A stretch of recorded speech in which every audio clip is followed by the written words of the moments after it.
శ్రీ విఘ్నేశ్వరాయ నమః. ఓం శ్రీ దత్తాత్రేయాయ నమః. ఓం శ్రీ సూర్యనారాయణ పరబ్రహ్మణే నమః. ఓం శ్రీ సూర్యనారాయణ పరబ్రహ్మణే నమః. శ్రీమాత్రే నమః. ఓం శ్రీమాత్రే నమః. ఓం సర్వమంగళాయ నమః. ఈరోజు యూట్యూబ్ ద్వారా హస్తరేఖ జ్యోతిష్యుడు ఆధారంగా చేసుకుని వీడియోలు మీ ముందుకు తీసుకొస్తున్నాను. అవి చూసి మీ జాతకాన్ని మీరే తెలుసుకోండి. మీ చుట్టుపక్కల ఉన్న వారి యొక్క స్వభావం తెలుసుకొని జాగ్రత్త పడతారని, మీ జీవితాన్ని అదృష్టంగా మార్చుకుంటారనే ఉద్దేశంతో ఈ హస్తరేఖ జ్యోతిష్యాన్ని మీ ముందుకు తీసుకొస్తున్నాను. అందులో భాగంగా గత వీడియోలో వాల్ రేఖల గురించి తర్వాత వీడియోలు చెప్తున్నాను కదా. ఇది హృదయ రేఖ. చూడండి, ఇది మీకు ఈ బొమ్మలో చూడండి, ఇక్కడ కింద ఇది హృదయ రేఖ అనేటువంటిది ఇది. దీన్ని ఆత్మరేఖ అని కూడా అంటారు. ఈ ఆత్మరేఖ అనేటువంటిది ఇలా ఉంటుంది కదా, మామూలుగా షార్ట్గా చిక్కులు కింద ఒకే రేఖలే. ఇలా హృదయ రేఖ ఒకటి ఉంది. ఈ హృదయ రేఖ ఈ శని స్థానంలో ఉన్నటువంటి ఇలా రేఖ ఉంది, ఇలా కట్ చేసిన. అదేవిధంగా ఇలా వేసి అంటే ఒక వాలు రేఖ అనేటువంటిది శని స్థానంలో ఉండి ఇలా కట్ చేయాలంటే ఇది శని స్థానం. శని స్థానంలో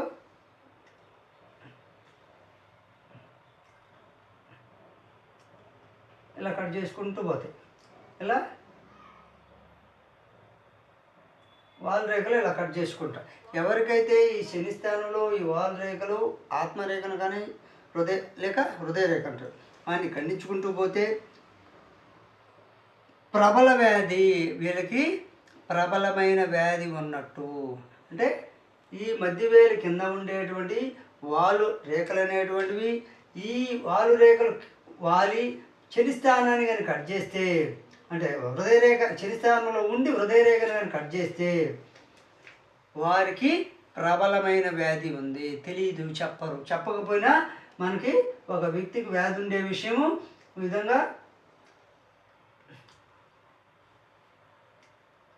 ఇలా శని స్థానంలో లేకుండి ఎలా కట్ చేయొచ్చు. చిన్నగా ఉండి కట్ చేసుకోవచ్చు, పెద్దగా ఉండి అయినా కట్ చేసుకోవచ్చు. అంటే ఈ వాలు రేఖలు అనేటువంటివి ఎక్కడైనా శని స్థానంలో ఉండి హృదయ రేఖను కానీ, అంటే శని స్థానం భాగంలోనే కట్ చేయాలి.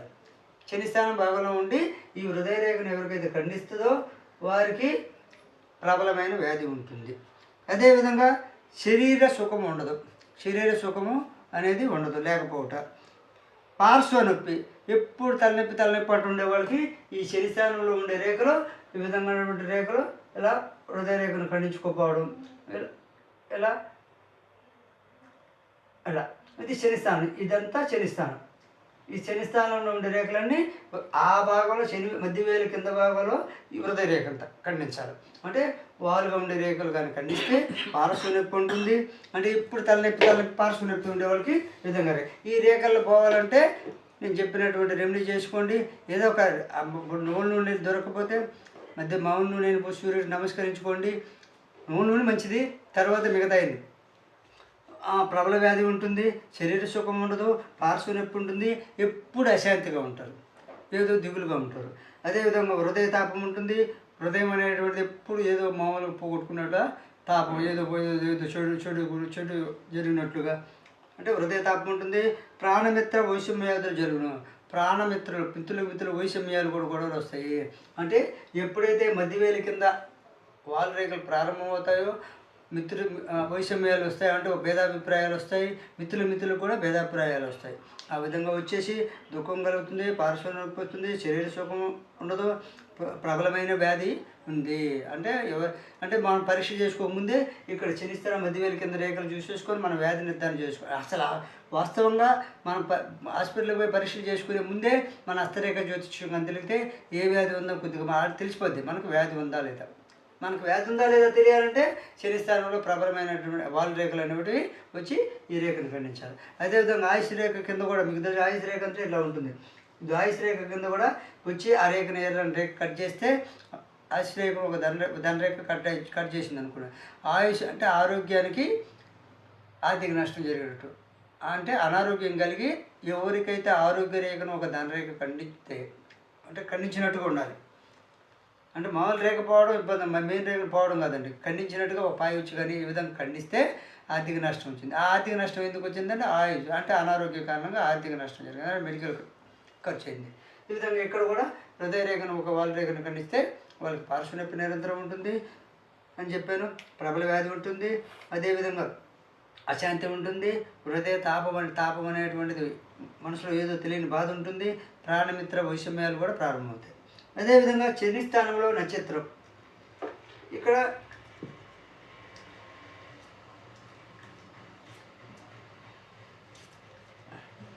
ఇప్పుడు ఇది శని స్థానం, ఈ శని స్థానంలో ఇది చూడండి, ఈ శని స్థానం అనేటువంటి దాంట్లో చూడండి నక్షత్రం, శని స్థానంలో నక్షత్రం ఎవరికైతే ఉంటుందో వారు మఠాధిపతి అవుతారు. మఠాధిపతులు పీఠాధిపతులు అయ్యే వారికి ఆ లక్షణాలు ఇక్కడ శని స్థానంలో నక్షత్రం ఉంటుంది. అందరి చేత గౌరవం పొందుడు జరుగును, అంటే మఠాధిపతులకు కానీ స్వామీజీలకు కానీ అందరి చేత గౌరవం పొందేవారికి ఈ విధంగా శని స్థానంలో ఒక నక్షత్రం గుర్తుంటుంది. అంటే నక్షత్రం మీకు ఉండాలి, నక్షత్రం గుర్తుంటే ఏమవుతుంది, చొక్కస వరకేనండి. నక్షత్రం గుర్తుంటే అందరి చేత గౌరవం ఉంటుంది, మఠాధిపతి కానీ పీఠాధిపతి కానీ అవుతారు. మఠము పీఠ అంటే రెండు ఒక్కొక్క పేరు ఒక్కొక్క అంటే భాగాలు అంటారు, ఆ విధంగా మఠాధిపతి అవుతారు, అందరి చేత గౌరవం పొందుతారు. అయితే అనేక రకములైనటువంటి కష్ట నష్టములు రుచును. వాళ్ళు పాపం స్వాములు మఠాధిపతి అయ్యారు కదా, వాళ్ళకి ఏం కష్టాలు లేవనుకోకూడదండి. ఈ యొక్క మధ్యవేలు కింద ఎవరికైతే నక్షత్రం గుర్తుంటుందో వారు మఠాధిపతులు అవుతారు, కానీ పాపం అనేక కష్ట నష్టం గురి అవుతారు. అనేక వాళ్ళ వ్యవస్థను ఆ సంస్థను యొక్క కాపాడాలనే ఉద్దేశంతో వాళ్ళు తీసుకునే నిర్ణయాలు కొన్ని కష్టాలకు పాలు చేస్తాయి వాళ్ళని. కాబట్టి అనేక కష్ట నష్టంలో వచ్చును. తుదకు బలవన్మరణం చెందును.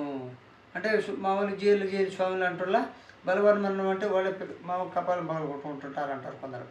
అంటే ఏం జరిగేదని మనం చూడకపోయినప్పటికీ బలవన్మరణం ఎవరికైతే సంభవిస్తుందో, బలవంతంగా ఎవరైనా మరణానికి పాల్పడతారో వారికి ఈ శని స్థానం కింద భాగంలో నక్షత్రం గుర్తుంటుంది. ఉదాహరణకి శ్రద్ధానంద స్వామి వాళ్ళు బలవన్మరణమయ్యాడు కదా. ఉదాహరణకి శ్రద్ధానంద స్వామి ఏ విధంగా బలవన్మరణం పొందారని మనకి వచ్చిందో న్యూస్ అప్పుడు గతంలో, అదేవిధంగా ఈ నక్షత్రం గుర్తుంటే ఆ విధంగా బలవన్మరణం చెందుతారు. అయితే కానీ మఠాధిపతిగా అందరి చేత గౌరవం పొందుతారు, అందరి మన్ననలు పొందుతారు. చివరికి అనేక కష్ట నష్టములు కూడా గురవుతారు. తుదకి ఆ కష్ట నష్టముల్లో బలవన్మరణానికి కూడా బలవన్మరణం కూడా సంభవిస్తుంది. అదేవిధంగా కొన్నిసార్లు పక్షవాతం వస్తుంది. ఈ శని స్థానంలో అంటే మధ్యవేలు కింద అండి, మధ్యవేలు కింద శని స్థానం గురించి చెప్తున్నాను. మధ్యవేలు కింద ఎవరికైతే నక్షత్రం ఉంటుందో కొన్నిసార్లు పక్షవాతం వస్తుంది. అంటే మామూలుగా ఖాళీ కూర్చుంటే వస్తుంది, మనం తిరుగుతూ ఉంటే మిగతా రావు. పక్షవాతం వస్తుంది, దీర్ఘమైనటువంటి వ్యాధులు కలుగుతాయి. అదేవిధంగా రెండు హస్తాల్లో నక్షత్రం ఉన్నా, ఇప్పుడు ఇది కుడి చేనుకో, ఈ కుడి చేయిలో ఎడమ చేయిలో ఈ మధ్యవేలు కింద నక్షత్రం ఉంటే, ఇప్పుడు కుడి చేయి ఇది కుడి చేయి, ఇది ఎడమ చేయి అనుకో. ఎక్కడ అంటే రెండు చేతుల్లో, ఎడమ చేయి కుడి చేతుల్లో రెండు చేతుల్లోని మధ్యవేలు కింద రెండు నక్షత్రాలు ఉన్నాయి. ఎవరికైతే రెండు చేతుల కింద నక్షత్రాలు ఈ విధంగా ఉంటాయో వారికి మృత్యువును కన్ఫామ్ చేయొచ్చు. అంటే మధ్యవేలు ఎవరికైతే అరిచేతిలో మధ్యవేలు రెండు కింద నక్షత్రం గుర్తు రెండు హస్తాల్లో రెండు వేల కింద ఉంటుందో మధ్యవేలు కింద మరి మృత్యువును కన్ఫామ్ చేయొచ్చు. ఒకే హస్తంలో ఉంటే వృద్ధాప్యంలో ముసలితనంలో దీర్ఘ వ్యాధులు వచ్చును, పీడలు కలుగును. అంటే ఒక చేతిలో కుడి చేతిలో మధ్యవేలు కింద ఉంటే కొంచెం వ్యాధులు వస్తాయి, అది ముసలి వయసులో దీర్ఘపీడలు వస్తాయి, నలతలు వస్తాయి, సుఖం ఉండదు.